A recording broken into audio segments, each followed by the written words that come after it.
because there is an attack on our brown sisters and brothers. Like, if you haven't noticed, y'all was telling me when y'all pulled up from Chicago, he said that the sister over here told me this is a high populated Latino area, and it is. Like, everyone around here is from the south of the border. You understand? They're from Puerto Rico, they're from Cuba, they're from Mexico. This is Independence Avenue is south of the border. You understand? Northeast this is the area we're in, is south of the border. And so I was thinking, well, that's perfect, because our oppressor, like the president of the United States right now, Donald Trump, he's in office and he's waged war against our brothers and our sisters from the tribe of Issachar, the tribe of Asher, the tribe of Zebulun, the tribe of Ephraim and Manasseh. He's waged war against us. And when he wages war against our brothers and sisters from those tribes, we're all one family. He wages war against them. He wages war against all of us. And so I think this is a perfect topic to combat the misinformation that so many of our people have about our own people. A lot of us, some of the things I'm going to go over today, and it's real brief. You see, Salakia, it's 12:15. We're gonna try to be out of here by 1:30. Not be out of the library, but I'll try to be done by 1:30. But the things that I'll bring out today, a lot of this, for the most part, until I came into the ISUPK and the Commander General, I never saw before. I never knew before. I knew about, Rosa Parks and Dr. King, because that's what they teach us every year for Black history. But as a child coming up in the world and in the Christian church, I never knew a lot of the things that I'm going to go over today. And I'm sure a lot of the brothers and sisters that are watching, whether in here or online, they won't be familiar with it either. So my job is hopefully to reach these three major points. This is what we plan to cover today. First is the importance to educate our people about our culture and our history. Because like I just mentioned, growing up in the world, growing up under the tutelage of the Christian church or the Muslim mosque, or just being in the world, we as Blacks, Hispanics, and Native Indians, we are the one people that everyone tells us to forget about our past, forget about our history. Hey, slavery's in the past. What happened to us was in the past. What affected us was in the past. Everyone else gets to remember their own history. And if we're going to go in just a little bit on the first point of psychologically how that affects us, how it affects our children, how it affects us in our age as we get older. Because every other race of people, they're allowed to have self-pride. They're allowed to be pride, have racial pride, and be proud in the achievements that their people made. And so the first point we're going to go over is just why is it important? It may seem like it's just a history lesson. We just finished celebrating Juneteenth, right? A lot of our people just finished celebrating Juneteenth. Well, what is Juneteenth? A lot of our people that was out there don't know what Juneteenth was about. They don't know about the slaves or the history of the pioneers and innovators from our own race. And when I say our race, I mean Black and brown race, the Hispanics as well as the North American Indian. Everyone understands. So we're going to go over why it's so important, psychologically why it's important, the esteem of it all, because every other race gets power through learning about their history. They're empowered by it. You can't tell me that when our oppressor goes to school and he learns about the Alamo or the Revolutionary War or Pearl Harbor, he gets pride when he sees that American flag. He gets pride when he goes to an NFL game or a college football game and they say, I pledge allegiance to the flag. He gets pride in learning about George Washington. He gets pride in learning about their forefathers. Some Arab, I'm sure he gets proud to learn that algebra was created by the Arabs. I'm sure some Chinese is proud of the Mongol Empire. They conquered over half of East Asia. I'm sure they take pride in that. What do our people have pride in? Slavery, being oppressed, lynchings. Those are the things that we have always been beating in our head. They put Roots on every February. Roots, and what's the other one? It's all those slave shows. And all that does is ruin our self-esteem. All it does is make us think that all we're good for is to work, is slavery, is to be oppressed, and that's not the case. So we're going to go over the importance of why we should esteem ourselves and the knowledge of our own history. The second thing we're going to go over is learning the true history behind some of the most influential and forgotten about Blacks, Hispanics, and Native Indians. A lot of the technology we use, a lot of the medical advancements that benefit us on a day-to-day basis, we don't know who invented it. We don't know what race of people were behind it. All we know is we use it. We use it. And so we're going to go over some of the most, influential. When I say influential, I mean they changed the course of history. With this medical advancement, this brother, this sister changed the course of history. With this technology, they changed the course of history. So we're going to go over that. And then lastly, we're going to go over how we can impact the next generation.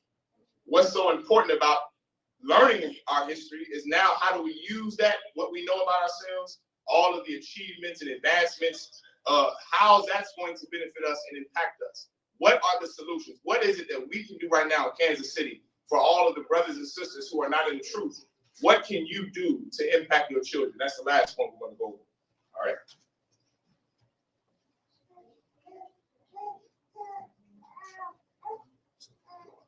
Okay, so first, Black and brown history is important. That goes without saying. Well, I can't say that. It doesn't go without saying. Because if you were to ask the average Black person, if you were to ask the average Native Indian on the res, they would tell you, well, you know, who cares? You know, me and Elisha, the brothers here in Kunayah, the brothers here in Kansas City, we do interviews. We go out on the streets throughout the week and we ask brothers and sisters so many questions. Questions just trying to get engaged with what our people's mind, what is inundating our people's mind? What are the fundamentals of what we believe as a people? Because we are all over the place. Like the Bible says, we're scattered abroad. You understand? We're scattered and we destroy for the lack of knowledge. We don't really have knowledge of anything other than what can please me today? How can I get more money? What can satisfy my need? What can satisfy my lust? Our people are in a state of survival. And because we've been oppressed and we're in a state of survival, a lot of us don't really have the luxury of time to be concerned with Charles Drew, be concerned with Gladys West, be concerned with, the four brothers that fought right alongside John Brown on the quest to begin the Civil War. There's a lot that goes on that we just don't have the luxury of time like other races do. You know, these oppressors out here jumping out of perfectly good airplanes out here, brothers and sisters. Our oppressor will go hunt in the wilderness. He will pour the urine of a cow elk on him, wait 3 days in the woods to go hunt. Who has that time when you have to work 2 slaves, 2 jobs? Who has that time when you're worried about ICE, the oppressor's deportation agency coming to snatch your abuela or abuelito or abuelo? Right. Who has time for that? Right. A lot of us don't. We don't have the time. Right. So now we're going to go over why it is so important. So first, as you see the scriptures in the Bible, of course, everything we do is Bible-based. This is our school, and this is what we teach, the truth of the Bible. Because growing up in the world, when you read this, you look over things like this. We're going to start with Deuteronomy 32:7. It says, remember the days of old. Consider the years of many generations. Ask thy father, and he will show thee. Thy elders, and they will teach thee. The first thing that scripture says is, remember the days of old. What does that mean? Learning and remembering your past. Right. Well, how can our posterity remember our past if all we're taught, all is put in our mind, is just slavery? It's just the terrible things that occurred to us, the atrocities that occurred to us. All our children think about is that. If all they're inundated with is Cardi B and what we believe to be our culture, which we'll get into in a second, because a lot of what our children believe to be our culture is really our oppressor's culture. Right. The gang culture, that's not our culture. Right. The get high culture, that's not our culture. Like all the things that the whore culture, where a woman would take all her clothes off, sell her body just to feed her family, sell her body and show her body just for attention. That's not our culture. Right. Not taking care of a woman being a terrible mother. That's not our culture. Right. In slavery, Black women took care of the Black house and the White house. Right. Like we are the people who are kind, who are nice, who are sweet, who love people. This is why remembering the days of old is so important. The Lord commanded us to do this. We have to remember where we come from. How do you do it? Consider the years of many generations. Ask thy father. Like who your father is so important to the Lord. Right. If we can't, if our oppressor has oppressed us so much to the point where our sisters take us out of the house, then there are no fathers to ask questions to. You don't get that experience. Anybody here from the South? Anybody? Oh, all of our families here from the South. I know Maya, you are. Where are you from in the South, Maya? Mississippi. That's perfect. I got a point about cotton in just a minute. A little bit later, we're going to talk about cotton. The king that ruled America and fueled the earth for so long that was off the backs of our forefathers. What part of Mississippi are you from? Like you said, I'm deep south of the Delta, a little bit outside Jackson, a small town called Cary, Mississippi. Cary, Mississippi. I grew up around cotton field. Oh, I know every brother. Have y'all noticed that every brother or sister that said, I was about to call it cotton. Every brother or sister that say they from Mississippi, they all grown up around cotton fields. Being from here in Missouri, I didn't see cotton fields until I went to Virginia. When I was stationed in VA, I saw cotton fields for the first time because Virginia was the South. Mississippi and Alabama, those states, Georgia, South Carolina, North Carolina, they picked cotton. That's what our forefathers did. Well, listen, if you're a brother or sister from the South, you understand the old Judites, where the old grandparents would sit around and they would tell you stories. Those old Judite proverbs, where they'll tell you, play with a dog and it'll lick you in the mouth. Don't you play with kids. You know, you live in high on the hall. They'll teach you stories. We don't have fathers to teach us anymore. Right. Scripture says, ask thy father, which is why it's so important what Commander Juliana is doing in the ISUPK. You look out and see brothers on the streets that are fathers, not just to maybe, they may not have biological kids, but they're fathers to a race of people. Right. Where you, a father, someone can come up to him, ask him a question, and he breaks it down. He teaches them. Right. He educates them. Brother, you may not want to go this way. Don't have sex. Don't marry a woman like this. Marry a woman like that. Don't, this baby girl, don't hang with these. I don't want you hanging with these girls. I don't like the way these girls, I don't like the way they act. I don't like the way they dress. You stay right here. Those sisters, that's who you need to hang around. That's a father. A father steers and guides children or people in the direction that the Lord wants them to go. That's what a good father does. The Bible says to ask thy father. Ask him about our history. Ask your father where we came from, Pops. That's what the Bible is saying. You know it was written by Blacks, Hispanics, and Native Indians. This is how we talk. Hey, Pops, can you break down? Listen, I got a funny story real quick, right? I didn't find this out until like yesterday. My father, I was over one of my uncle's house, which, by the way, he picked cotton in Arkansas. One of my uncles, my father's oldest brother. My father was over there, man, and he was telling me, he said, he was talking about his father, my grandpa. He said, boy, Daddy always told us, don't eat no, because they from Louisiana. My father's family is from deep in Louisiana. And he said, boy, Daddy used to tell us, don't you trust no spaghetti from no Cajun woman. Don't you eat no spaghetti from no woman. And he said when he was in the oppressor's army, he was stationed in Fort Polk, Louisiana. And he said that there was a sister down there he was trying to get with who had a 3-year-old son, and she made him spaghetti. He said, I got to pass on that. You ain't gonna catch me up. He said, boy, I like that spaghetti. I'll be somewhere in Louisiana. Some man calling me daddy. So it's just stories like things like that. He said, my father taught me 2 things before I went to the army. Don't buy a prostitute and don't eat food. Don't eat spaghetti from a woman that cooked you spaghetti. Those are the 2 lessons his father gave me. That's better than nothing now. So that's better than some of us didn't grow with fathers at all. Right. Fathers that didn't teach us anything. Some of y'all would ate that spaghetti. Right. And he said the boy would drink water out the toilet bowl. Like, brother, we in bad shape out. We need fathers. You understand? A father is someone who's going to steer his children in the right direction. Who's going to teach them, raise them up right. Don't do this. Don't do that. Follow this. Do this. That's the importance of fathers. The Bible says to ask thy father, and he will show thee thy elders. Have anybody been on Instagram lately? Shalom, Cap, what's going on, my Lord? Have anyone been on Instagram lately? Have anybody seen TikTok? Anybody seen our culture? Right. Our culture is a poor culture. The elders of our people don't want to be old. There used to be a time where people who was older, who were elders, you knew they were elders. They slid their feet when they walked. They had gray hair. They carried themselves in a certain way. They didn't have the same outfit an 18-year-old girl would wear. The brothers didn't have on tight jeans at 50 years old. Right. Skinny jeans at 60 years old, trying to be hip and trying to be cool. You're 60, you're 50. That time is done. You can't be cool anymore. Everyone understand, like, this is what elders are important for, because they have wisdom. Right. Elders have seen things. They've lived through things. They know. That's why, if I could, to just sidebar for a second, if you see where the culture of witches, where you have some old woman sitting there telling some girl, well, Madam Claude, I think my man is cheating on me. He let the son beat him home.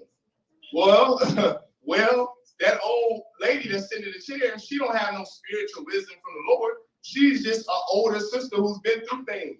She's had men go out and have sex with other women on her. So she's an old 70-year-old woman. She said, well, baby, let me look at this crystal ball. Yeah, he let the son beat you on. Well, yeah, listen, he was with that other girl you was thinking about. I could have told her that. Right. You could have told her that. But because sisters don't have wisdom, because they don't have the wisdom from the Lord, They will go to older black women, which was a culture back in the 50s and 60s down in the South, really in the South, a witch's house. When you go in there, paying some money, well, can you tell me if my man is cheating?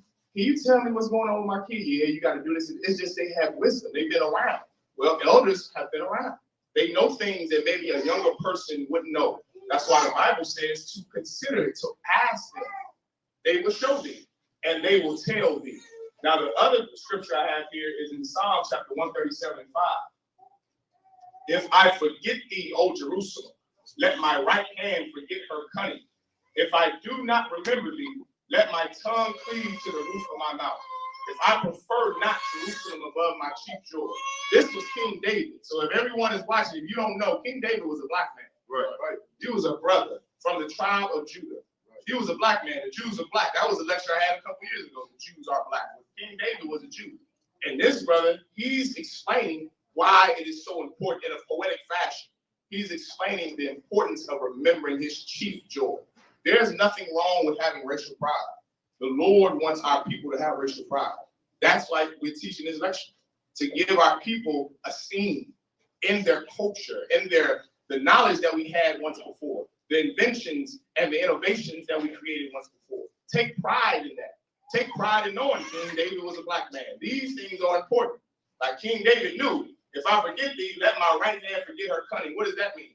Then your right hand forget your cunning. He was a straight up and down soldier. That brother back there, Ashai, or IG out of Lumberbar, a straight up a right arm. Where's Captain Barman? Those they got right hands from the Lord.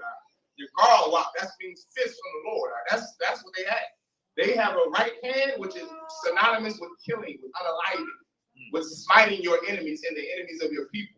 King David was so poetic. He said, if I don't remember Jerusalem, who's Jerusalem? His people. Right. If he does not remember his nation, if he doesn't have racial pride, if he forgets them, oh Lord, let me forget how to be a man. Let me forget how to slave the Philistines, how to slave the Hittites, how to slave the Amorites. Let me forget it. It's important. It's very important to remember your people. Once again, we go out and do interviews in the cities, and you see nationwide. Whenever we interview, you can do it in Chicago on Magnificent Mile, St. Louis, here in Kansas City, LA, New York, London. Anywhere you go to interviews where our people are, everything will be a universal answer. You ask them about the importance of our history, you will get the same answer. They think chasing the bag is the most important thing in life. They believe being educated in school, some of them, not most of us, and getting the education and higher education is great. But what about where you come from? What about who you are? What about what language you spoke before the slave ships? What about that? Like having an education is great, but that doesn't raise a family. You can't teach sons and daughters with the education you get in college. Right. That doesn't teach them what it means to be Black, Hispanic, and everything. It doesn't teach them what the Bible says about our culture. Why is it so important to learn our culture? That's why King David is using that same thing there. Forget my right hand, forget her cunning. And if I do not remember thee, let me not be able to speak clean to the roof of my mouth. Like, it's very important, brothers and sisters, to remember who we are. Who you are says something. Everyone understand? Come on. Here we go, right here. You not got the studies, right? So, effects of no racial pride. We are a people who are cursed. We can all see it. We're a people who are number one on drugs. I can't say number one on drugs. When people think we're infamous for being drug addicts, let me say that. Because we all know our oppressor, statistically, he's on drugs more than anybody. Right. He's on fentanyl more than anybody. Right. So that goes without saying. That's just, you can look it up. But who is known for being on drugs, who's known in the media for being, kooky and crackheads, is who? Our people. You know why that is? Because the people who we call our leaders, they have no racial pride. Jesse Jackson, Al Sharpton, Black religious leaders, they never taught us racial pride. The Christian church, the Black Christian church, they never taught us racial pride. It's very important to know who you are. So much so that our oppressor have done studies on this, why it is important to have self-esteem in your own members. Why is it important for your people to have self-esteem? This is one of the studies right here. It says here that this is breaking down what self-esteem is. In its broadest sense, is how much value a person places on his or herself. Self-esteem is related to a person's ability to hold a favorable attitude towards oneself and to retain such positive beliefs in situations that are challenging, especially situations that include being evaluated by others. Adults possessing high global self-esteem are more likely to have, for example, higher well-being, better social relations, and experience more job satisfaction than their counterparts. Having good self-esteem is healthy. It's mentally healthy for us. I got in a few more slides, we're gonna go over just the studies of what the oppressor went to Norway. He's done studies all over, Luxembourg and Europe to study what the effects of having low and high self-esteem are. What's the effects of knowing who you are? How does that affect the people? How does it affect you to know I'm proud of where I come from? Who in here can say they're proud of where they come from? How many Black and Hispanic people? Oh, well, come on, I was like, you dad, come on, Cardi, you proud? Listen, be proud. We know because we're the truth. But imagine the average brother or sister in the world. They don't know where they come from. We don't know who we are. We don't all. You know what it's like? It's like we were just born out of the wood of the slave ships. Our history goes back to slavery. That's it. That's what they teach us in school. That's what they teach us, anywhere. That's what our grandparents teach us. Well, my grandmother was a slave. My grandfather was a slave. That's great to know that we were slaves. Why? Because the Bible has prophecies that the Israelites will be in slavery. So that's great to know. That's a part of our history. But brothers and sisters, that's not all of our history. That does more damage to not know who we are than it does good. It does damage to your self-esteem. It says something so heavy up here, I wanted to go back and read before we go to the next slide. It said, to retain such beliefs in situations that are challenging.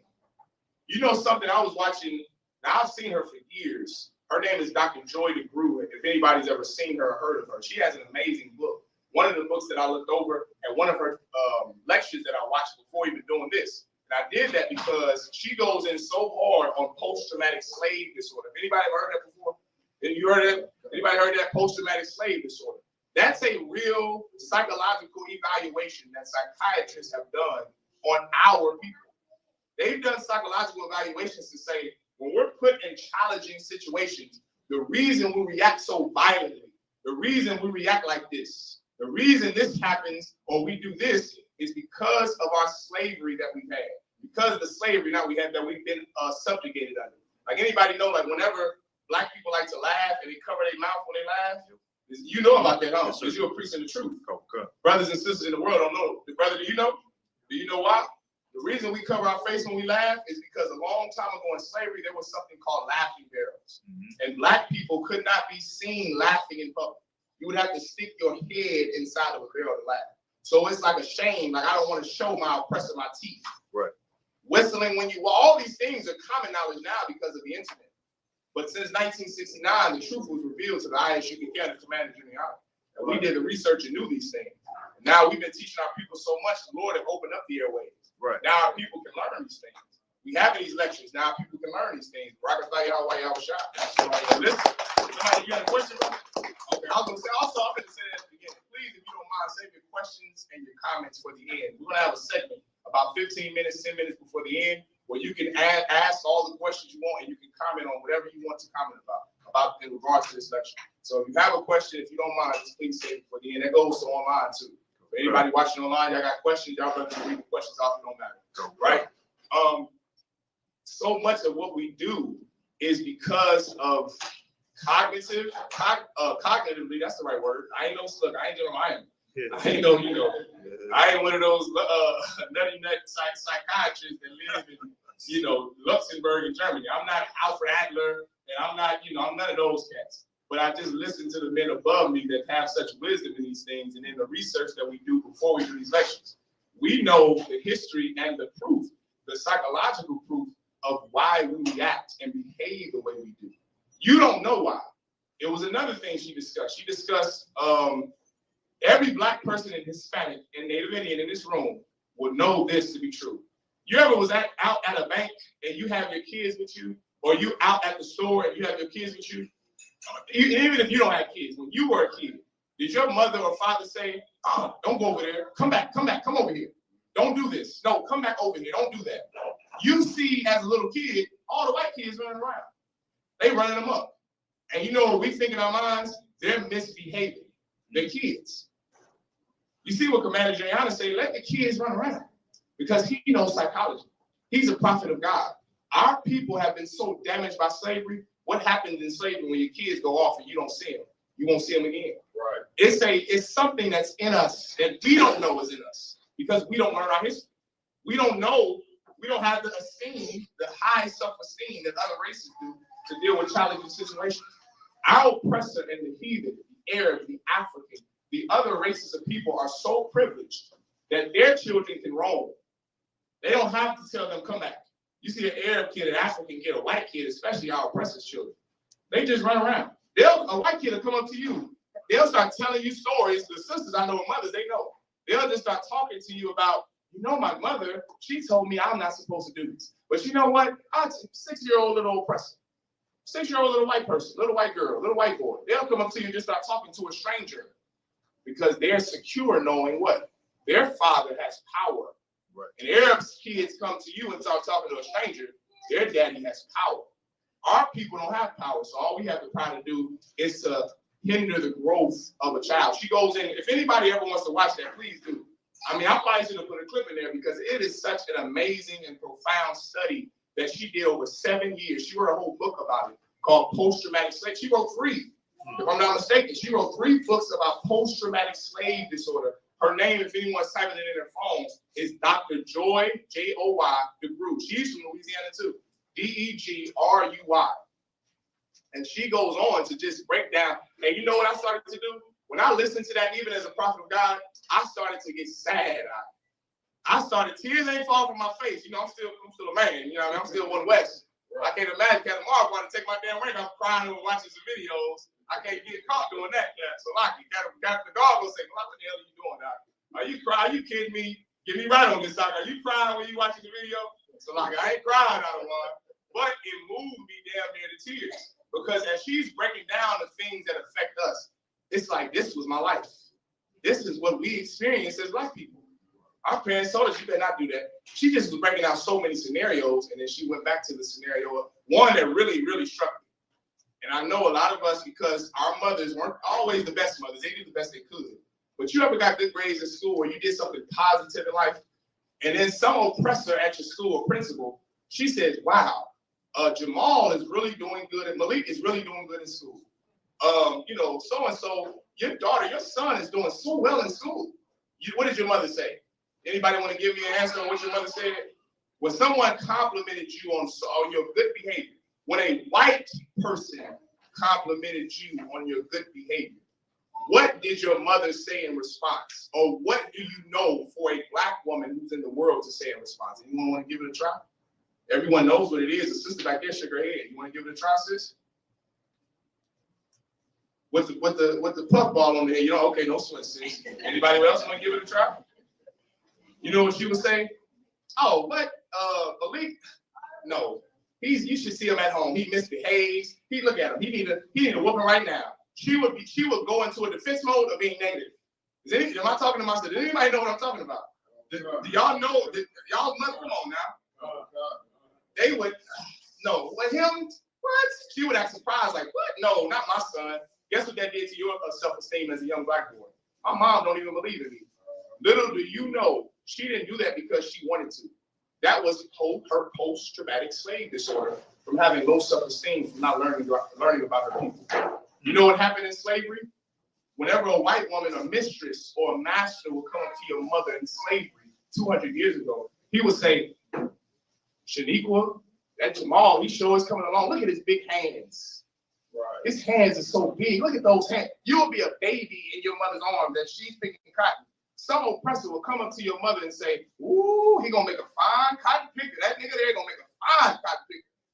I see him, he's 5 years old now. Is he learning from the blacksmith how to, ooh, he gonna be so good in the field? What would your mother say? Oh no, master, he's so dumb, he's dumb. He's stupid, he's dumb. He don't know what he's doing, no, master. Why? Because she's trying to save your life. Right. She's trying to save your life. That is how deep our oppression goes from not knowing who we are. You blamed your mother thinking, I grew up a drug dealer because I had such a terrible mom. you don't even realize that your mother was just doing what was innate in her because of how much oppression we've been under this devil, our oppressor. Right. You don't even understand it. We don't understand it until we come into the truth. But that is a real thing.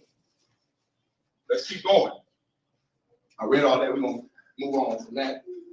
So here was the study, right? And remember, what did that do to your self-esteem as a little boy? It ruined it. It killed it. Your mama don't believe in you. What she expects you to do? Gonna be a pediatric neurosurgeon? Your mama don't even believe in you. And she's shocked that you sold drugs. What else was I supposed to do, Mom?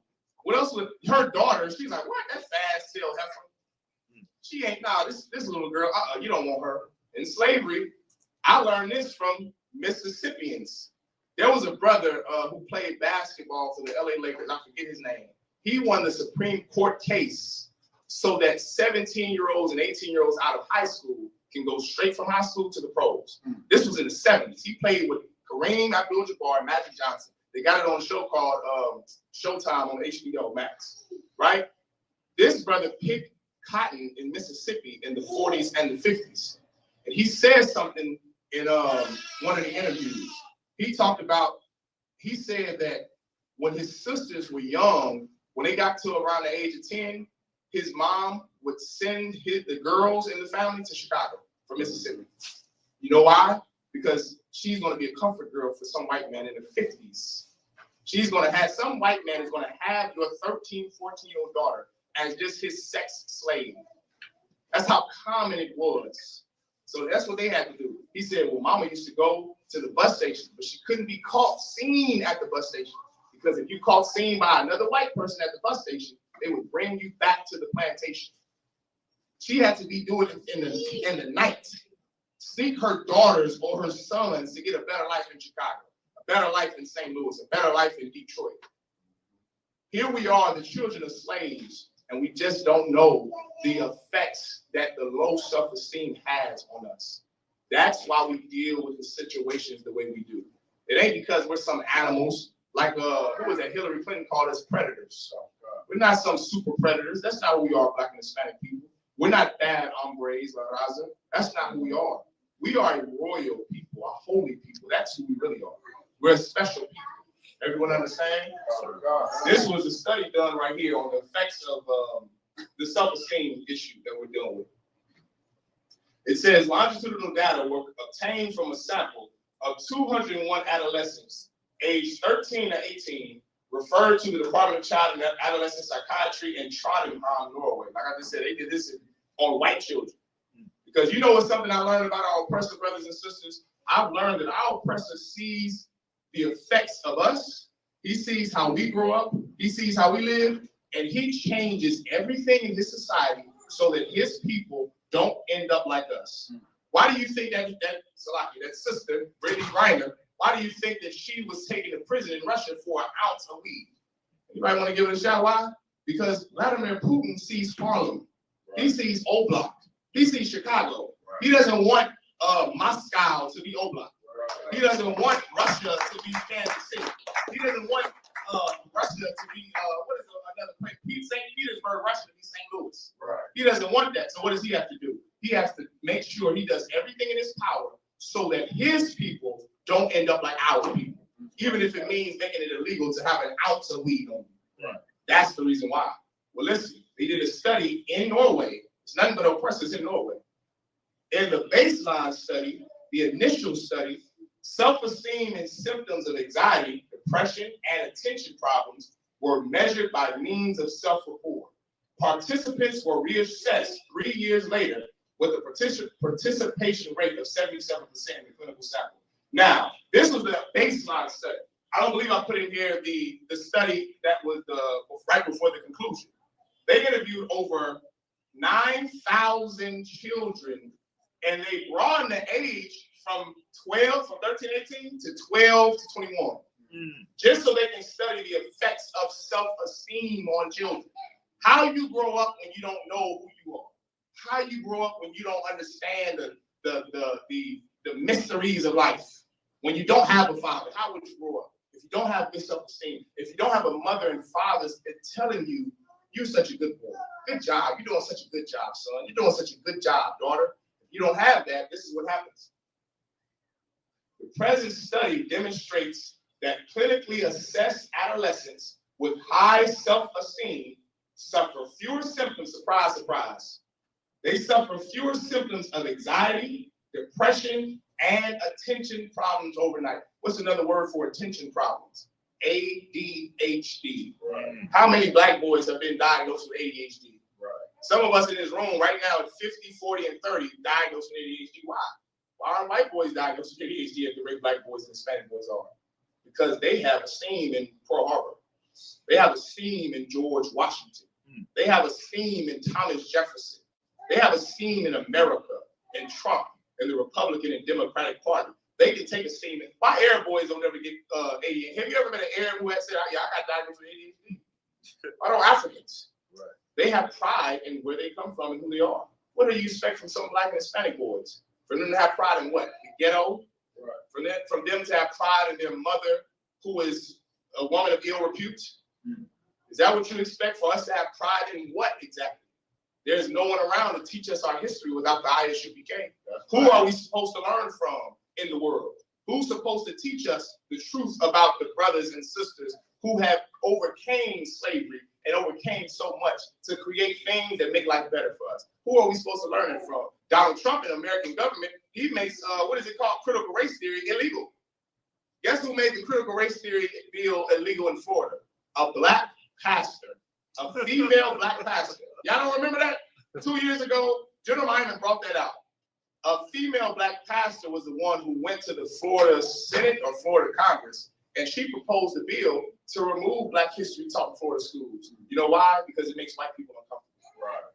That's no shit. You know, listen, she's an ignorant woman, but guess what? I don't blame her. Why? Because she has post-traumatic slave disorder just like the rest of us. She don't know who the hell she is. She thinks she's a white woman. She's just back on the plantation trying to make massa, trying to make Big Daddy happy. That's all that's in her mind. That's all in the sister's mind in the world. I won't fault her. I fault the Christian church. Because this is something they should have taught us. Right. They should have gave us esteem. Instead, they told us to love our oppressor. Donald Trump, Dr. King, they both love wars. Dr. King, he got beat in the face with our oppressors and told 16 and 17-year-olds to just turn the other cheek. Well, what do you think that did for their long-term esteem? You think that made them feel good? Who are the people, who are the generation that came after the civil rights marchers? Drug dealers, drug addicts, and gays. Those were the kids of the ones who marched with Dr. King. It seems like all of that turning the other cheek for your oppressor, they didn't do too well and bode well for who we are. You see that? So now let's keep going. It says, attention problems over time, indicating that self-esteem acts as a resilience factor against such symptoms. Would you look at that? Having high self-esteem, knowing who you are, having racial pride, it allows you to be resilient against things that come your way. That's why you think our oppressor is so confident. He's so confident because he can be resilient against oppression if it comes his way, because he knows when oppression happened to him with the Greeks and Alexander and the Romans, when it happened to him with the Civil War, what did his people do? They fought. They fought and they won. Well, what kind of esteem do you think our oppressor as a 3-year-old child has, 5-year-old child has? Well, they feel good about themselves, and it allows them to be resilient against anything. Everyone understand? Now let's keep going. I want to finish that. And that outcome of both anxiety, depression symptoms, and attention problems among adolescents. Let's keep going. Right, here we go. Back to our problem of esteem. Right, in the 1940s, psychologists Kenneth and Mamie Clark designed and conducted a series of experiments known colloquially as the doll test to study the psychological effects of segregation on African American children. Is anyone familiar with this study that was done? If you're in the UPK, I know you're familiar. This is a study that General Hyman ordered all of us, if you have children, to do this doll test with them. He said, do it. You'll be surprised at the result of what your child will choose. We'll get to the video in just a second. So this was a married couple who were both psychologists, black. Now remember, they were black. These aren't white. Kenneth and Mamie Clark are not white. They're black. What happened in the 1940s? The what was it? The Brown versus Board of Education. That happened in the 50s, right? Well, in the 40s, the oppressor, not our oppressor, but yeah, the oppressor said was separate but equal. That was Plessy versus Ferguson here in Missouri 100 years before Brown versus Board of Education. Well, Kenneth and Mamie Clark, two black doctors, they wanted to prove to our oppressor why we need to be integrated into their school system. And remember, this is in the 1940s. Someone blow my mind with this answer. Where did Kenneth and Mamie Clark go to school to become doctors? Did they go to a white school to become doctors? Go ahead, Mario. So they went to an HBCU. Say it again. They went to an HBCU. Say it one more time. They went to an HBCU. Give the brother a hand. Here it is. This is how damaging self-esteem is, low self-esteem is. This is how damaging not knowing who you are and where you come from is. Two black doctors in the 1940s who went to HBCUs, who got their doctorate from black schools, who went to black schools, they developed a test just to prove to our oppressor why our children need to be integrated into white schools. That's how much we hate ourselves because of the oppression we're under and because we don't know our history and who we are. Right. Doctors Clark, so both doctors, used 4 dolls, identical except for color, to test children's racial perceptions. Their subjects, children between the ages of 3 to 7, were asked to identify both the race of the dolls and which color doll they prefer. A majority of the 3 children preferred the white doll and assigned positive characteristics to it. The Clarks concluded that prejudice, discrimination, and segregation created a feeling of inferiority among African American children and damaged their self-esteem.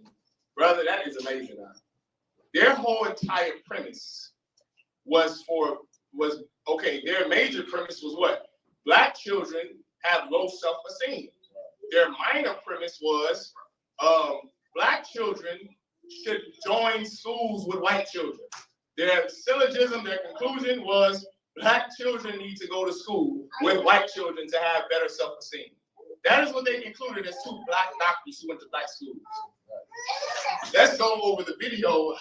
That's sad, brother. That's sad. The doll test was only one part of Dr. Clark's testimony in Brown versus Board of Education.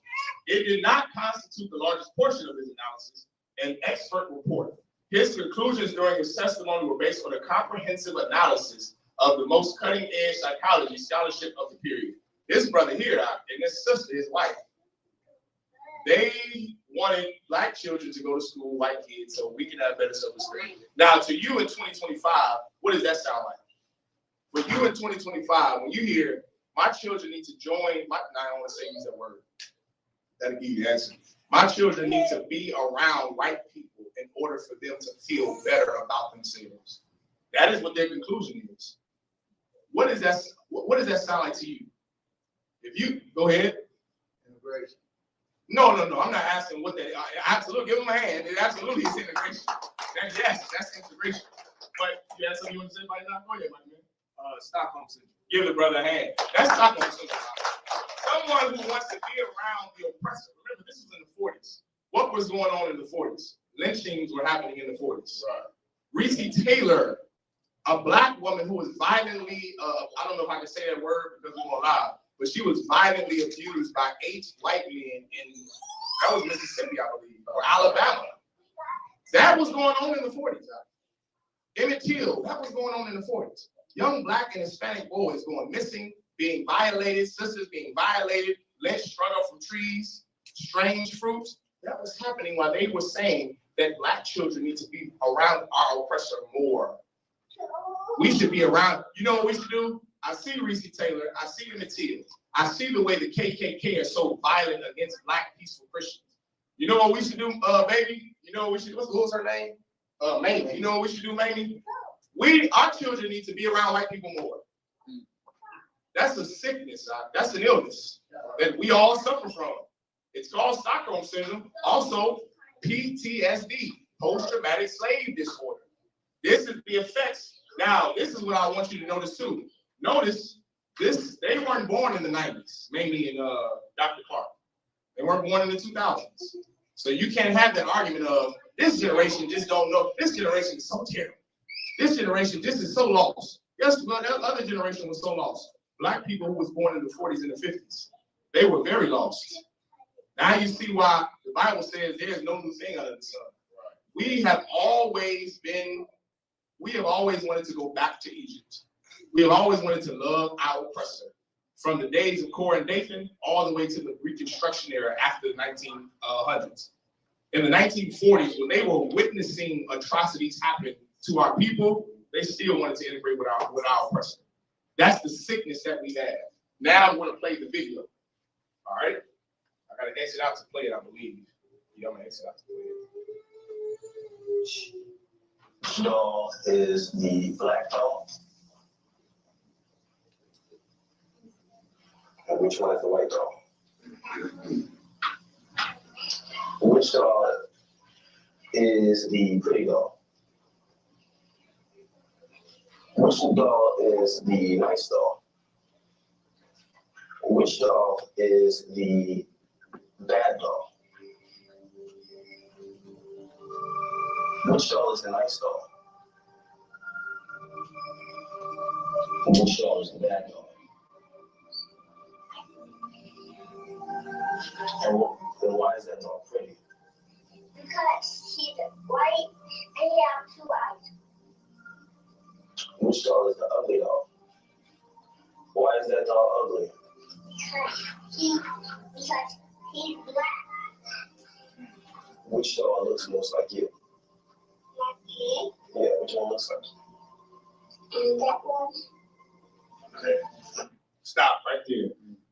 Now, what do you think is going through it? What is going through your mind right now? Does anybody want to raise their hand and tell me what's going through your mind right now? Go ahead, brother. I'm just hurt by that. Get a brother hand. Hurt, and you're hurt. Why are you so hurt by that? Reality of it. Reality meaning what? What just happened right here in this video? What just happened? It don't have to be the same, brother. Anybody can answer. What just happened? Go ahead. So like sister trying to get in, I shot. I'm gonna get to you right after you. So I'm gonna hold this spot for you, right? We just watched. I got you, sir. So like, give me 1 second, okay? I'm gonna get to Asha. I'm gonna get to you, sir. We just watched the doll test right in front of our eyes. This is not the one from the 40s, but the same thing happened in the 40s. This doll test, they have a black doll and a white doll. These are black children they're asking this question to. He just said, name me who's the ugly doll. Who's the pretty doll? Point to him. Who's what else did he say? Ugly, pretty, bad, and good. Nice and not nice. Evil.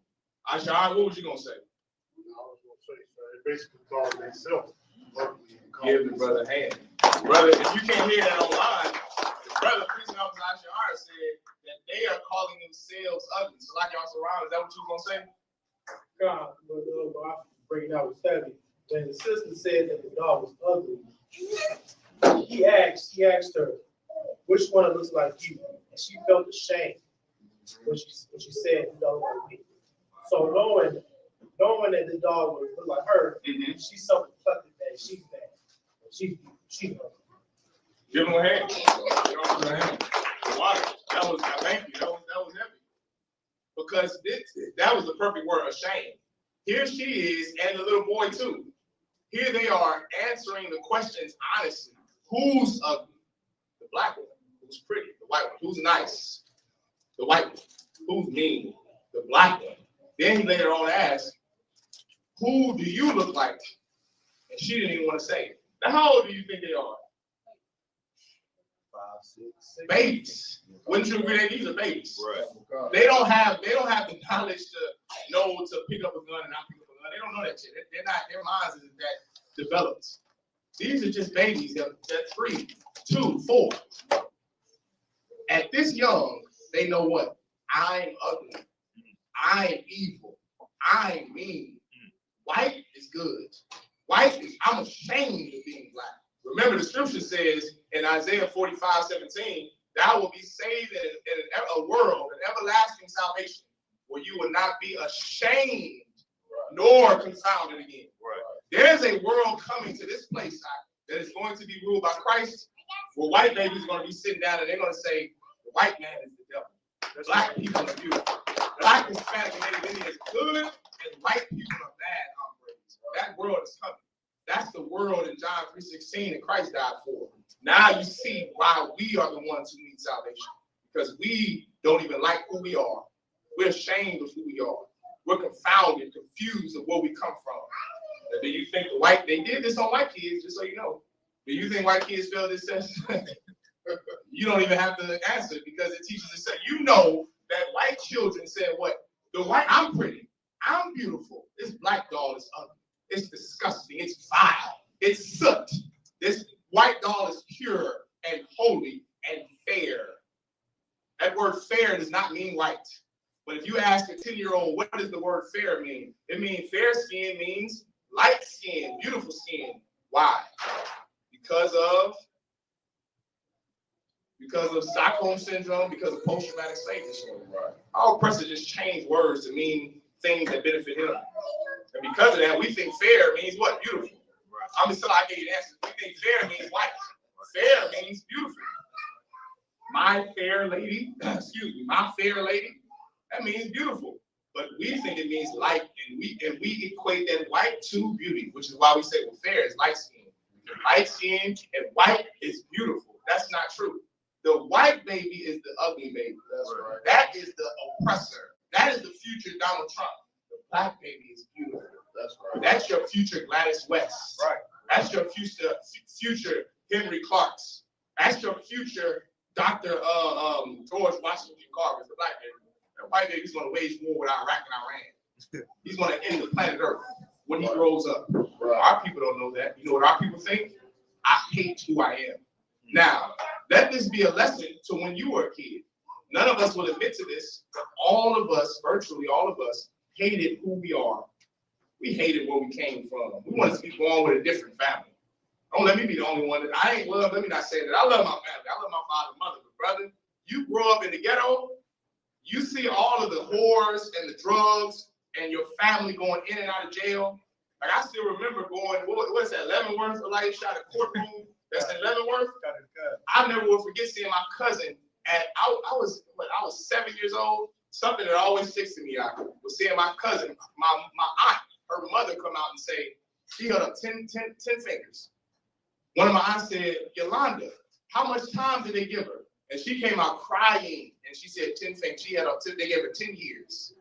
Imagine seeing that 7, 8, not every year. You go to a funeral for your cousin who was shot in a drive-by every single year. 12 years old, your friend's dead. Who do you think you're gonna choose? Who do you think is pretty and beautiful? If we don't teach our children our culture, our history, and how beautiful and excellent being black and brown is, the next generation of black children, they're going to choose the white dog. You do this test at home with your kids. Do it at home with your children. See if they choose the white. I don't care how old they are. They can be 8, they can be 18. Sit them down and ask them. Say, I want to ask you a question. Put a white dog and a brown dog in front of them. And say, who's the pretty dog? Who's the ugly dog? Who's the mean dog? Who's the liar? Who's the thief? You'd be surprised what your children would do. I've done it on my boys when they were young. The moment I heard General Miami say, I thank the Lord, they were all born in the truth, so I caught it very, very young.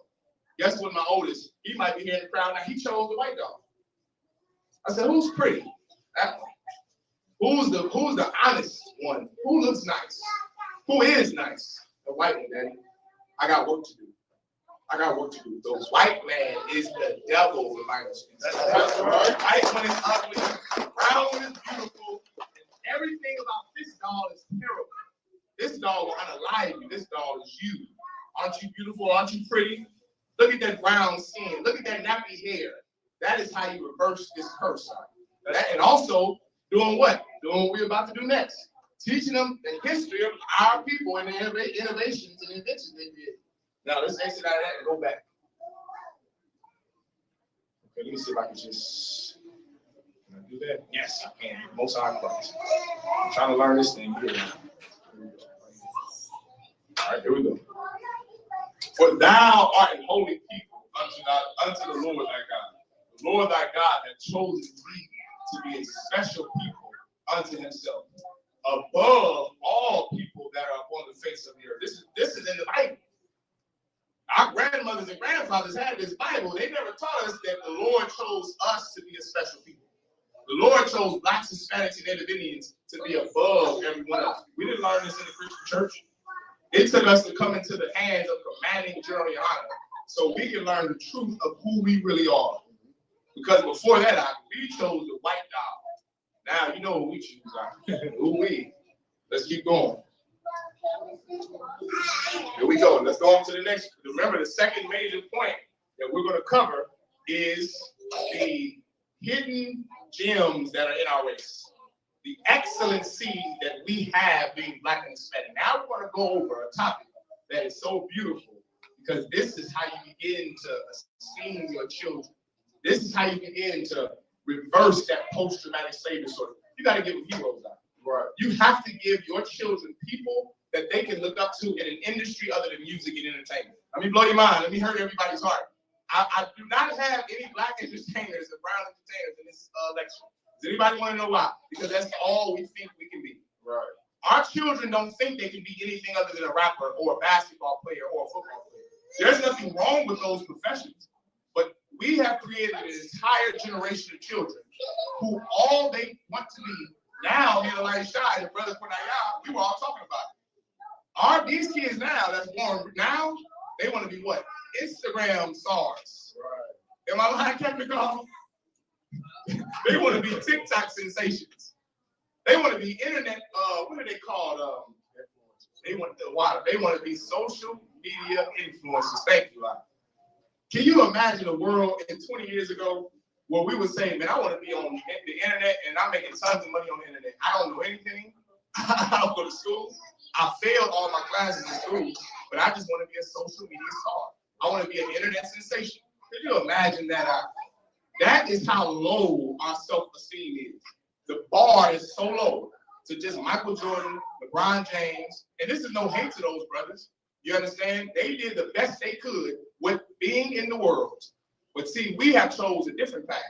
And we know from being the ISUPK that brothers and sisters are destined for better than being a basketball player or a football player, tossing a pigskin around the field for oppressors to get richer. That is not who we're going to be. We're going to be blacks and Hispanics who are going to be this, who's going to fulfill this here, the salt of the earth. This scripture, this is Christ. I couldn't give it a rating, but this is Christ speaking here in Matthew chapter 5, verse 13. He says, ye are the salt of the earth. But if the salt have lost his savor, wherewith shall it be salted? It is forth good for nothing, but to be cast out and to be trodden underfoot of men. This was our king, a black man from the tribe of Judah, who sits on the throne of David, who told us we are the best things on this earth. We give the earth flavor, brother. We give it flavor. Sister, we give it flavor. When you think about who's the best at anything, it's black people. That's right. There is nobody better than blacks, Hispanics, and Native Indians at anything in life. We're going to go in. You thinking now, you're just thinking entertainment. That's why I didn't include it. Because right now, you're thinking of Whitney Houston, and you're thinking of, Jay-Z is the greatest rapper. But what about the best doctors? What about the best military generals, fighter pilots in World War I? Who are the best at doing those jobs? See, you limit yourself. We limit ourselves to just being who our oppressor wants us to be. But brother, sister, we are far better than that. We are the salt of the earth. And this is what Christ goes on to say. If the salt has lost its savor, can I be honest with you, brothers and sisters? We have lost our savor. We have lost. If salt doesn't have that salty taste, you will throw it the hell away. You ain't gonna put it on your food to make the food taste better, which is what the metaphor is here. It lost its savor. It's not good anymore. It's not worth anything. Remember, a long time ago, does anyone know how people were paid? Salt, which is where you have the term salary. Sol, Latin salt. Salt was so much of a commodity, so much of a treasure. That was the currency on the earth at one time. Our King Christ is saying, if that salt has lost its savor, what good is it? What good are we if we don't know our history? What good are we if we don't know who we are? What good are we if we don't take pride in our race? We've lost our savor too. Now the world just knows us as who? Megan Thee Stallion. Now the world just knows us as Big Meech. Now we're known as the Crips, the Bloods. Chicago is known to be bad. Why? Because of Muggsy Bogues, because of Al Capone. Why does Chicago have such a negative connotation to it when everyone talks about Chicago? Because of black people and Hispanics that live there. Not because of the white politicians who are corrupt in Chicago for the last 118 years, but because of the black boys who are poor, who have no power over their situation, who live on Oak Block, or from Cabrini Green, or from all 63rd and all the projects, same here. The white people who gentrified Kansas City, they're not responsible for who we become. Everyone knows Kansas City to be bad. Why? Because of who we are. But listen, we've lost our savior. Brothers and sisters, it's time for us to get our salt back. We got to be flavorful again. Listen, we have salt, meaning we can pass, we make the earth great. But in specific, this is speaking about who we are. We are the Israelites. We're more than just entertainers. We are God's chosen people. Does everyone understand? If we don't learn that, then we have lost our Savior. Everyone understand? The portion of Jacob is not like, this is Jeremiah 10:16. The portion of Jacob is not like them, for he is the former of all things. What does that mean? Anybody know what that means? Jacob. Anybody know who Jacob is? Let me start there. Anybody know who Jacob is? Don't know. If you're at UPK, don't answer. Anybody that is not in the school know who Jacob is. Sis, are you in the school? The sister back there with the bud on top of your head. Are you in the school? No, are you in the ISUPK? Do you know who Jacob is in the Bible? Okay, no sweat, sis. He was a black man. He was the progenitor of blacks, Hispanics, and Native Indians. Are you familiar with the Bible? He was the brother who got his name changed to Israel. That's the Israelites. That's who the father he is. He had 12 sons, and they represent so-called blacks, Hispanics, and Native Indians. The Bible says that he is not like them. Jacob, blacks, Hispanics, and Native Indians are not like the other races of people. Right. He is the former of all things. Jacob, Israel, blacks, Hispanics, and Native Indians, we started everything. We create things. We form these things. The sciences that we now know, the technologies that we now benefit from. That is who we are. That is what we do. That is who the salt is. And Israel is the rod of his inheritance. The Most High, the Lord of hosts, is his name. Listen, brother, we are the Lord's inheritance. That word there is Mataya Allah, the rod of the Lord. Anybody know why that staff or that rod is so important to our culture? Because that is who you pass that staff down to your sons. It has their lineage on there. This is so-and-so from the tribe of Judah. This is Kayash, by God, by Yasha Allah. He's going to pass it down to his son, so-and-so one guy, and it just keeps on going, keeps on going, keeps on going. That is who we are. Well, the Bible says that we are the Lord's staff of inheritance. Right. We will receive the inheritance from the Lord because we're his chosen people. We are the ones who form everything. Everything. We started. You got engines and the medical advancements we use. The medical advancements we use. Those were all done by prominent Black, Hispanic, and Native Indian figures. And that's what we're going into right now. Now we're going to uncover the truth behind the race of people who made life better. What's another word for made life better? Salted. We salted the earth, brother. Ooh, we best believe we salted the earth. Better for everyone in the following subjects and fields. Nobility. I believe I remember why you had a lecture about Black people ruling, right? You had a lecture sometime. What was your lecture about? Okay, no sweat. I heard you speaking on Roundtable of Truth. Brother speak in the brother hand. Brother speaks so eloquently. He spoke. I heard that brother talking about nobility. I said, oh, that was that time. I would love the ball. That brother talking about Black people ruling, and that was beautiful. Why? Because you know what our children think? All we were was slaves. They don't know about us ruling in the past, ruling in Europe, ruling in Spain, ruling in parts of Asia. They don't know about that. The Lord will teach them about a couple of figures in each field. Nobility, STEM fields, oppression time, medicine, and military. All right, let's go. Let's get through it.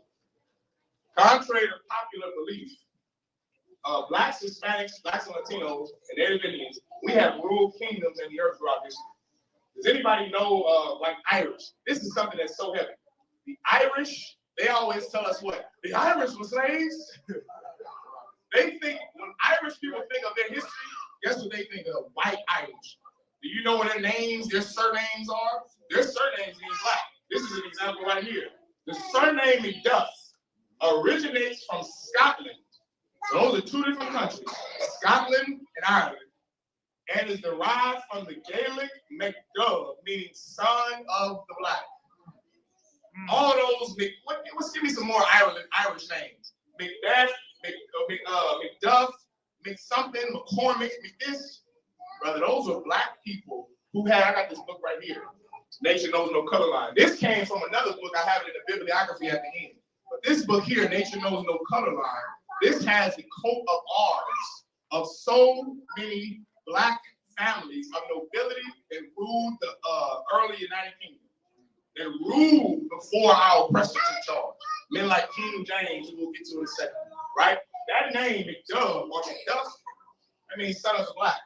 And it says here, now check this out, look at this. The complexion, right? Natural color, texture, and appearance of the skin or face. Duff, a surname adopted from the Celtic, in which language the word means black. Sibal, in the history of Fife, says that as Niger and Rufus were names of families amongst the Romans, from the color and complexion of men. Check that out. We had leaders in the Roman Empire, the Roman military, in the Italian band like Cornelius. We had black people who ruled in Scotland. We have the coat of arms and the proof right here, and it looks like this. Coat of arms of black people. The coat of arms are full of black people. In Spain and in Ireland and in Scotland, in Rome. This is who we are. We've ruled in other kingdoms now. Don't just think, don't ever teach your children, well, all we were was slaves. Right. And also, don't listen, we are not Africans. Right. Let's clear that up right now. But we are not Africans. Right? We are the Negroes and Hispanics and Native Indians. We are not the Africans. Black people, not Africans. That is what this is. Scotland, Wales, Great Britain. Everyone understand? Let's keep going. St. Maurice. Anybody ever seen this picture before? I know if you're in the UPK, you have. We historians in here. St. Maurice. It says here that he was a Christian soldier whose alleged martyrdom with the comrades inspired a cult still practiced today. Among the martyred with him were SS Vitalis Canada's Experience. He is the patron saint of the Vatican Swift Guard. I've been to Rome. I've been to Italy. In those catacombs, just like in the Smithsonian Museum here in America, they have these records hidden away from us. They have records like this hidden away, where you have black saints. You know what black Catholics in Louisiana do? And Mexicans. And remember, this is black and brown Mexicans. Our brothers and sisters from the Latino tribes are heavy Catholics. Father God, Holy Mary, Holy Mother Mary of God, please, Father God, help us. And they remember that stupid rosary bead as if that would do something. And they pray to all of these saints. Here's a saint that I bet you didn't know, who was a saint in the Vatican, who was a Swiss Guard, a black man named St. Maurice. This is who our people are. It says that during the Dark Ages, there were hundreds of black men and women that ruled Europe, such as King James I, who, come on, we Irish, we went west. Right. That was a Negro. Right. You understand? And his lineage that followed were Negroes, who was a black man that descended from the Tudor family. That book, I have it in the bibliography, the book where I got these things from.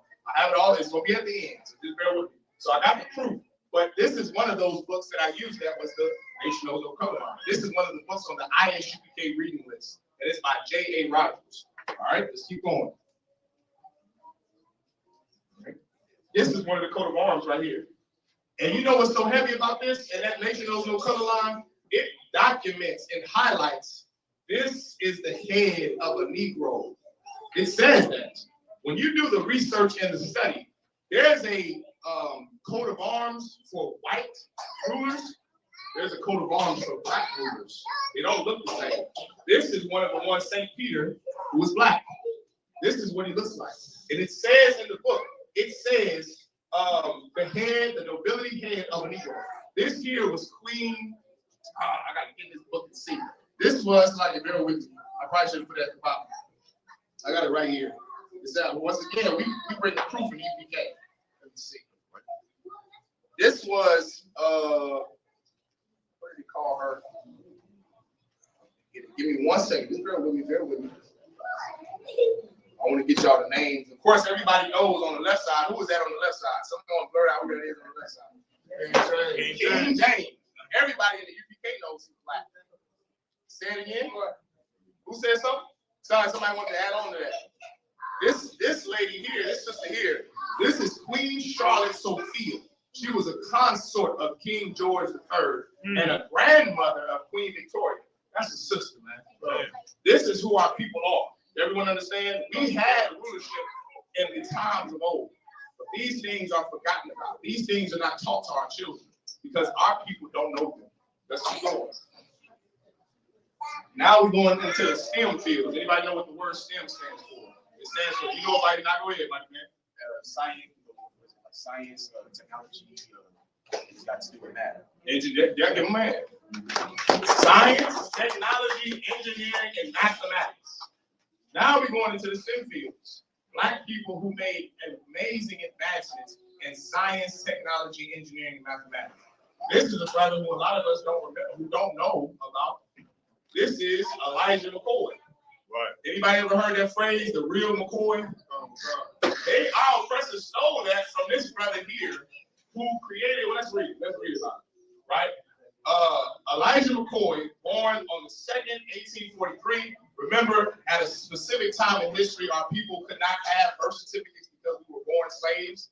So, brothers and sisters, they would know around about age they were, but they couldn't give you a definite answer. So when you do research on older black people in history before Reconstruction era, there were no birth certificates kept for them because they were cattle, right? So it has question marks because they don't, it's around 1843, right? He was born in Canada. He died October 10th, 1929 in Neckie Township. It says that he was an inventor of the device that lubricated the steam engines. He lived during the time where the railroad, the transcontinental railroad, it stretched from far across America, began to go to Mexico and Canada, which is where he was from. But they had an issue, right? The steam engines had a big issue. Just like on a car engine, it lubricates. Why? Because you change its oil. Right. Well, before, you would have to go and physically have to go lubricate the engine for the locomotive. This brother developed something that absolutely transformed the transcontinental railroad. So much so that it sped up the delivery time. It's just like Amazon delivery drivers now. The railroad was like Amazon delivery right now.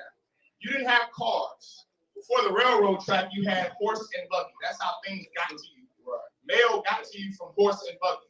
And so because of that, our oppressor created the railroad.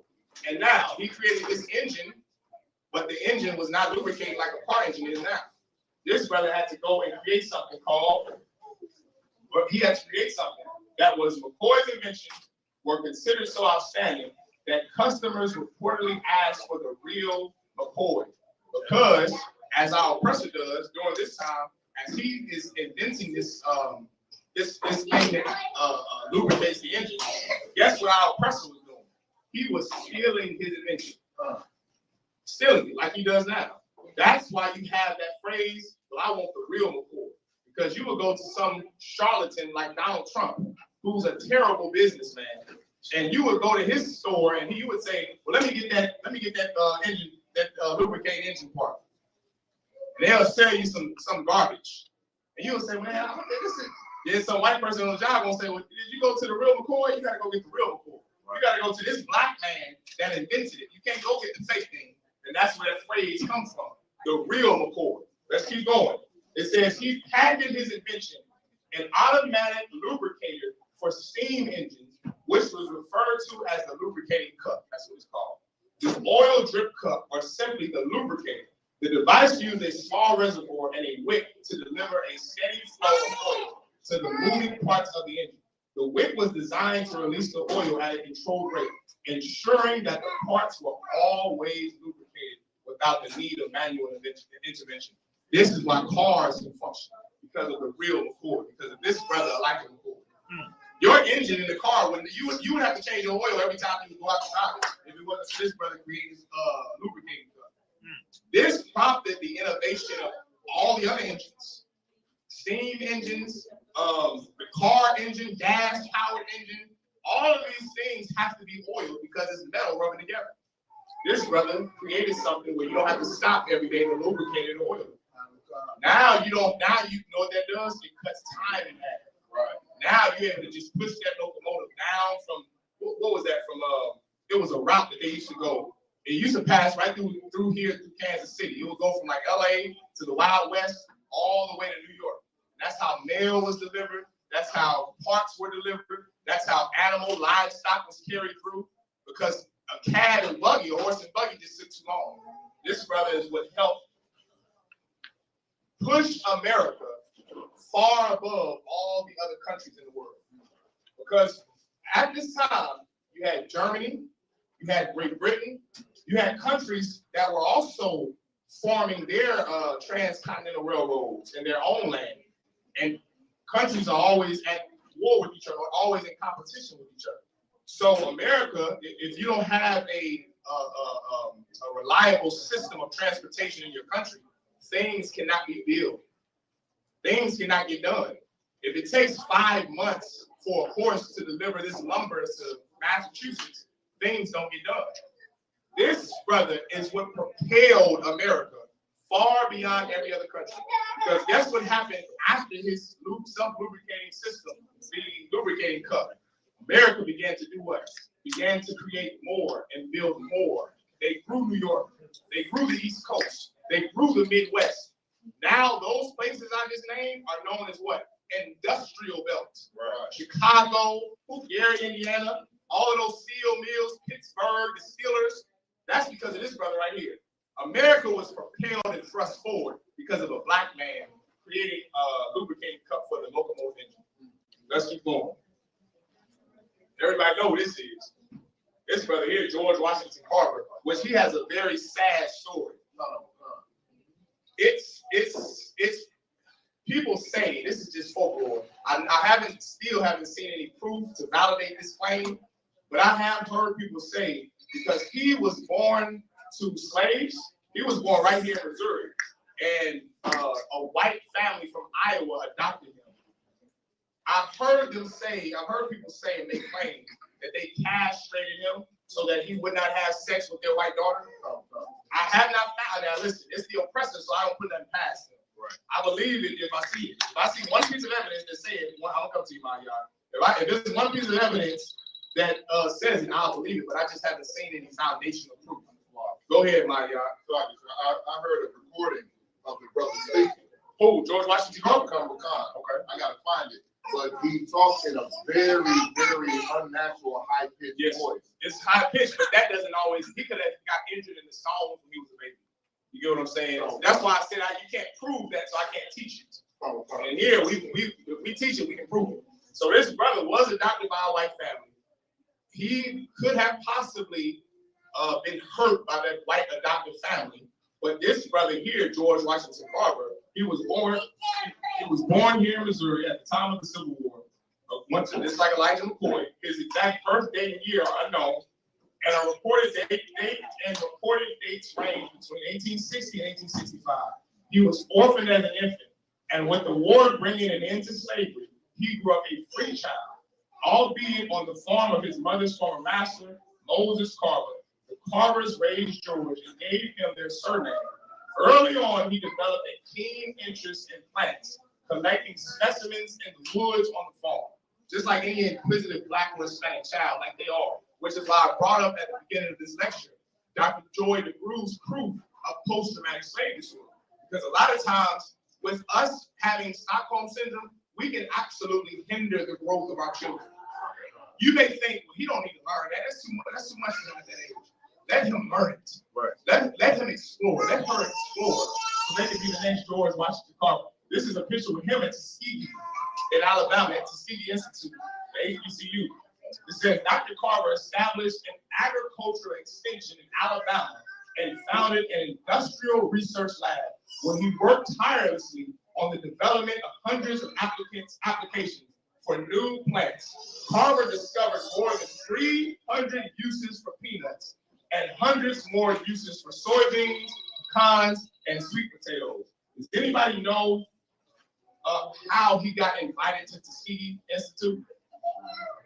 Mississippi, man. When you plant cotton, what happens to the earth? When you plant cotton, the year after you plant it and harvest it, does anybody know what happens to it? The soil gets depleted from its nutrients. So you can't plant at the same location you planted that cotton the year before. You have to go find a new place to plant cotton.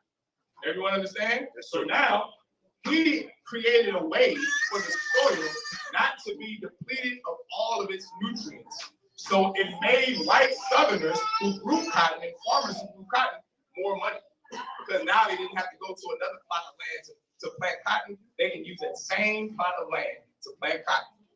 That same plot of land to plant cotton. And that's what he did. And so because of those works, he was invited to be a professor of the chemistry department, science department of Tuskegee Institute. And he was invited by white colleges too. White people were so enthralled and just was in amazement of this black brother, this brother here, George Washington Carver, of his advancements in botany and chemistry, that they just had to have him speak to their students to teach them how can we make agricultural science better for the earth. That's what George Washington did. George Washington Carver did. All right, let's keep going. Mae Jemison, right? Who we? Elijah, I know me, know, but every sister's a lot here. This is here. So 8 languages. She went to college at Stanford when she was 15 years old. This is don't have a man. This is what y'all know. She's still alive. She's single. Brother, give her a flower, bring it to the truth. It says that she was born October 17, 1956 in Decatur, Alabama. She was the youngest of 3 children. When she was 3, the family moved to Chicago, Illinois. Even as a young girl, Jemison was deeply interested in science. She graduated high school at 16, I said 15. She received a scholarship and attended Stanford in California, and she graduated there with a degree in chemical engineering. She was only one of 15 out of 15 2,000 applicants accepted by NASA. Jemison entered NASA's astronaut program in 1987. Do you know what qualified her to get to the NASA space program? The fact that she was a doctor. Anybody know what? We always hear about Mae Jemison. What exactly did she do in space? The sister went to outer space to study the effects of outer space on the human body. How she got the nod to get the approval to be a NASA engineer, an astronaut at NASA?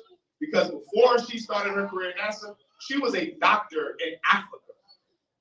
The books that Africans still use on malaria and different diseases in their region is because Dr. Mae Jemison is the one who researched it and published it. She impressed NASA so much. She spoke Japanese, Russian, Chinese, French, Spanish, Portuguese. She speaks 8 languages. 16 years old, a doctor in Africa, writing the books they still use for the Africans today. NASA noticed it. She applied, they hired her right on the spot. 15 out of, 200? 15 out of 2,000 applicants. When she went to outer space, she began to study what gravity does to the human body.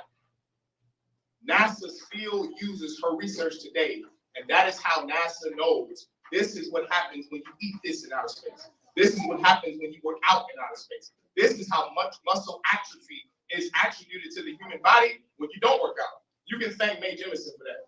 A black woman. Give her a hand. That's right. She ain't, she wasn't working. So like she wasn't putting brothers on child support. She was focused. She grew up where? In Alabama. What do you think she saw in the 1950s in Alabama? Hardship, trouble, hard scrabble background. They moved where? To Chicago. Give Chicago school a hand. Got the mark card. Not she moved up there with her family. She got to work out from a young age. Right. Now she is known as the woman, the doctor, who made these medical documents so that now NASA astronauts still follow them. That's Dr. Mae Jemison. Let's keep going. This is a so-called Northern Tribe brother, Spanish-speaking brother, right? Issachar, Raza. It says in 1934, we all like the television. We're looking at the damn television right now on this screen. Right. Television's over here. Television's on our phone. This brother is the reason behind that. He's the reason behind it. He designed and built a color television transmission system, an achievement that showcased his remarkable talent and potential. His invention, known as the chromoscopic adapter for television equipment, was capable of transmitting color images over television waves. Who would have known that the bad hombres that devil Donald Trump called are the people who give you color on television? Right. This is the bad hombre. Meanwhile, some 16-year-old white boy down south in Alabama or Tennessee just last week was caught violently abusing a 7-year-old autistic girl on the back of a school bus. That white boy, he's not a bad hombre. The Mexicans come over here and make life better for everybody. He gave you color television. They build your house and build your roads. Now they're bad hombres. The white man is a bad hombre. That's the terrible person. These brothers and sisters work and innovate to make life better for all of us. These are things we use every day, and we do not know who's behind them, but we should. We absolutely should. I gotta skip ahead just a little bit for time's sake. I'm gonna roll through these. Dr. Gladys West, right? Beautiful older sister. She was another NASA engineer. These black women out. Come on, brother. I don't know what these sisters doing, man. You sisters need to be in school for chemistry and STEM, science, technology, engineering, and mathematics. Do it all. Sisters got too much time on their hands. They look at their phone now. Put them in school. Put them in school so they can be Gladys West and Mae Jemison. Right. Then they listen. Guess what? Then your career gonna bring on an engineer's salary. And you'll be able to do some work around here. You need a school. You know we need a school. We need a school. Where are the sisters that are Gladys? Look, she got the glasses on. Gladys is wearing sister. And she's sophisticated. Sagacity. Where are you sisters with this? I know where y'all at. Y'all need to get it. Bring them in here and push these sisters to go to school so they can be Gladys West. That's right. They can create things and glorify this school and glorify the Most High God. That's right. Glorify their people. Now, guess what? Most High Christ, we all get to benefit from what they've accomplished. The same way the Arabs can benefit from the algebra person. Algebra was invented by the Arabs. Arabs get to gloat in that. Why can't we gloat in what our people have done? We don't even know what they've done. This is what she did. She rose through the ranks at NSWCDD. She worked on the satellite. Everybody pull your phone out. You got your phone? Pull your phone out. If you got that terrible iPhone, that Apple, no offense. If you got that Apple, go to Apple Maps. You got the amazing Android, go to Google Maps. Right? She's the reason why you have Google Maps and global positioning satellites. This doctor is a sister who helped create and invent GPS for the United States Army. That is the reason you have the GPS. Her, Dr. Gladys West. Our sisters are whores? I don't think so. Right. Our sisters are bad mothers? They're stupid? I don't think so. Right. I think all our people need are self-esteem. That's right. That's what I think we need. And it will be nothing we could not accomplish. With that, let's keep going. This sister, Dr. Alexa Kennedy. Here's another sister. She made breakthroughs in neurosurgery. She is a neurosurgeon. It says that this research led to the invention. I got to kind of go fast, so I'm going to read through it. This research led to the invention of a programmable anti-siphon shunt to treat hydrocephalus. Hydro is water. Cephalus is the swelling of the head. You know when babies or people, they have so much fluid in their head, it swells, it looks funny. She created a shunt to put inside the human mind so that the swelling can go down. This sister did that. A neurosurgeon. She's the first black female neurosurgeon in America. Dr. Alexis Kennedy. Let's keep going. Dr. Charles Drew. You give blood, you give, what is the Red Cross? Before that's what I'm speaking through. So I hear. Dr. Charles Drew. Anybody gives blood during the Great Wars, World War I and World War II, guess what happened? So many soldiers died because there was no blood. This brother, Dr. Charles Drew, he's the reason why you can get plasma and blood and no blood types, and now you put it down on oppressive military, they put it on their dog tags. So when they get hurt, you simply were able to give them a bag of blood. He's the reason that saved soldiers' lives in war. So now everywhere after World War II, he's the reason why you can donate blood for a soldier. That's the original reason for Red Cross. Because during the war, blood was needed. Nobody knew how to transport it. No one knew how to do it. No one knew how to separate the plasma from the whatever the red blood cell is. He's the doctor who innovated that and invented that system. Dr. Charles Drew. Let's keep going. The military, briefly, I can go over this. I know this is very good. The Navajo code talkers, you want to come over here and talk about the Navajo code talkers?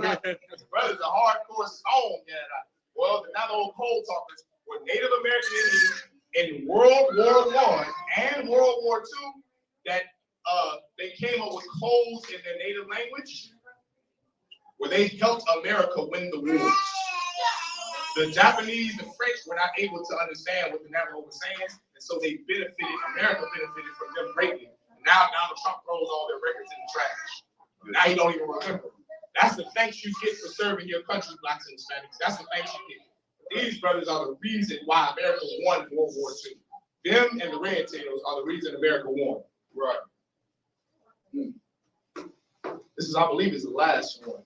Yep, that's the last one. Okay. This is Eugene Malak. This brother killed so many French soldiers in World War I. He earned the name the Black Swallow of Death in French. He was in the French Foreign Legion.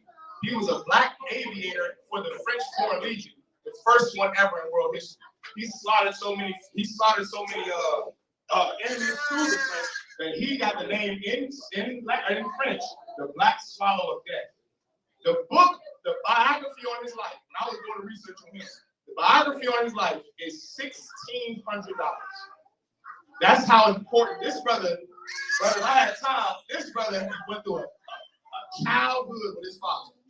He rose to be a spy for America after all of these medals and these achievements he gained in the French Foreign Legion. My brother, we are people who in every aspect of life, we're able to achieve because we're the salt of the earth. Now, the impact on our posterity. What now do we need to do? Our people need to do this outside of the UK. You got to get into these classes. Call this number. You're in Kansas City. This is the number to our school in Kansas City. Get in these classes all over the world in this school, so now your children won't choose the white dogs. Right. Now they'll choose the black dogs. Right. Now our children will have esteem in themselves. Now our children will be able to achieve the things that our people in the former generation were able to achieve. That happens when you come into the ranks under Commander Juliana. That most our fight. Now to clear the questions and answers, you can get up out of here. But if anybody has a question, real quick, you can just ask the question. You got a question, sis? Go ahead. So earlier you were talking about how you can turn the lights on for y'all. I'm listening to you, sis. How mothers like whenever they get a compliment from like the professor,